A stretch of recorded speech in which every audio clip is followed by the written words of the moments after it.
ধাপে ধাপে বেরিয়ে আসছে ইনকিলাব মঞ্চের মুখপাত্র ও ঢাকা ৮ আসন থেকে নির্বাচনে অংশ নিতে চাওয়া শহীদ শরীফ ওসমান বিন হাদির হত্যাকে ঘিরে নানান তথ্য।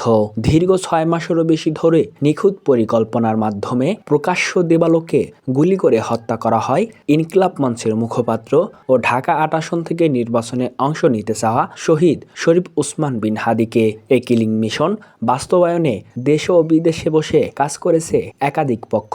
হত্যাকাণ্ডে জড়িত মূল সন্দেহভাজন শুটার ফয়সাল করিম মাসুদ ওরফে দাউদ দেশের বাইরে গিয়ে আওয়ামী লীগের নেতাদের সঙ্গে বৈঠকও করেছে।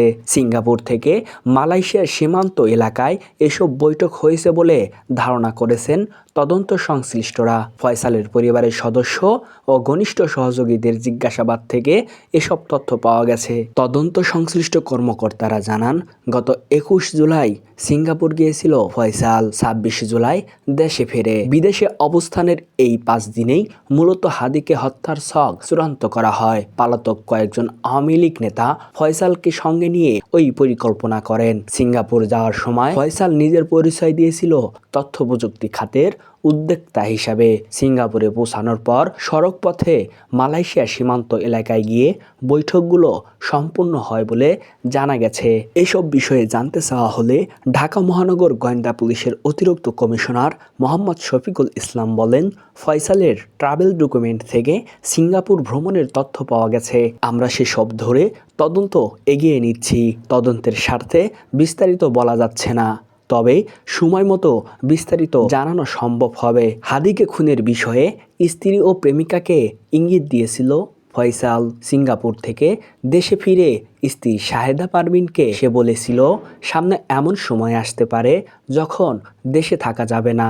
এরপর একটি নির্দিষ্ট ব্যাংক হিসাবের কথা উল্লেখ করে স্ত্রী ও পরিবারের অন্য সদস্যদের আশ্বস্ত করে জানায়, এই হিসেবে প্রায় ৩০ লাখ টাকা রয়েছে, যা দিয়ে ভবিষ্যতে তাদের চলে যাবে। এসব তথ্য ফয়সালের স্ত্রীকে জিজ্ঞাসাবাদের সময় উঠে এসেছে বলে জানিয়েছেন তদন্ত কর্মকর্তারা। ফয়সালের প্রেমিকা মারিয়া আক্তারকে জিজ্ঞাসাবাদে পাওয়া গেছে একই রকম তথ্য। তদন্ত কর্মকর্তারা জানান, ১২ ডিসেম্বর হাদিকে গুলি করার আগের রাতে সাভারের মধুমতি মডেল টাউনের গ্রিন জোন কটেজে সময় কাটায় ফয়সাল, বাইক চালক আলমগীর ও মারিয়া। সেদিন রাতেই ফয়সাল মারিয়াকে বলে, পরদিন এমন এক ঘটনা ঘটবে যা সারা দেশ কাঁপিয়ে দেবে। তবে ফয়সালের স্ত্রী ও প্রেমিকা দুজনই এসব বিষয় স্বীকার করলেও তারা দাবি করেছে ঘটনার প্রকৃত সম্পর্কে তারা আগে থেকে কিছুই বুঝতে পারেনি।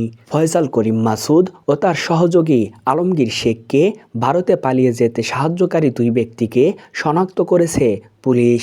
তাদের একজন যুবলীগ নেতার ভগ্নিপতি আমিনুল ইসলামকে গ্রেপ্তার করেছে ঢাকা মহানগর গোয়েন্দা পুলিশ। এ নিয়ে হাদি হত্যার ঘটনায় মোট ১১ জনকে গ্রেপ্তার করল ডিবি ও র্যাব। শুটার ফয়সাল ও মোটরসাইকেল চালক আলমগীরকে সীমান্ত পার করে ভারতে পৌঁছে দেওয়ার পুরো ব্যবস্থা করেছিল ঢাকা মহানগর উত্তর যুবলীগের সাংগঠনিক সম্পাদক ও মিরপুরের সাবেক ওয়ার্ড কাউন্সিলর তাইজুল ইসলাম চৌধুরী বাপ্পি। তাকে সহায়তা করে তার ভগ্নিপতি আমিনুল ইসলাম।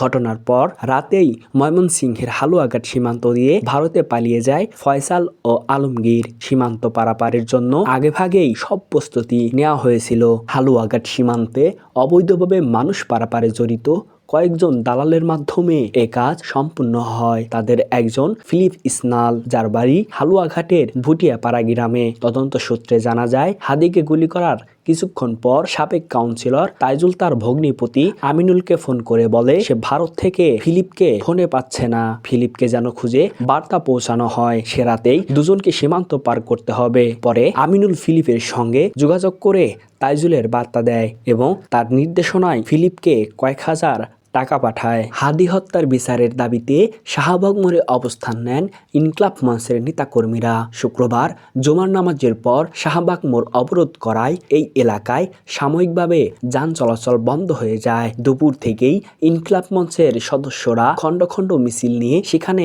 জমায়েত হতে থাকেন। অবরোধ সংগঠনটির সদস্য সচিব আব্দুল্লাহ আল জাবের বলেন, আজ থেকে এই শাহবাগের নাম আমরা শহীদ ওসমান হাদি চত্বর ঘোষণা করলাম। হাদি হত্যার বিচার নিশ্চিত না হওয়া পর্যন্ত আমাদের এই আন্দোলন রাজপথ থেকে সরবে না।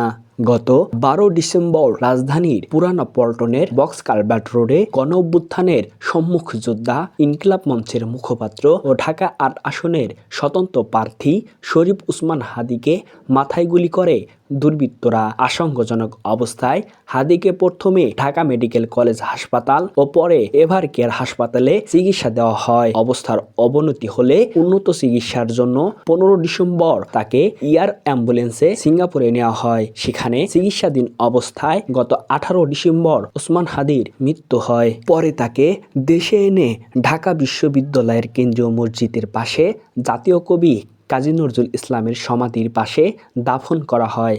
দেশ এবং বিদেশের সকল খবর জানতে আমাদের অনলাইন টিভি সাবস্ক্রাইব করুন।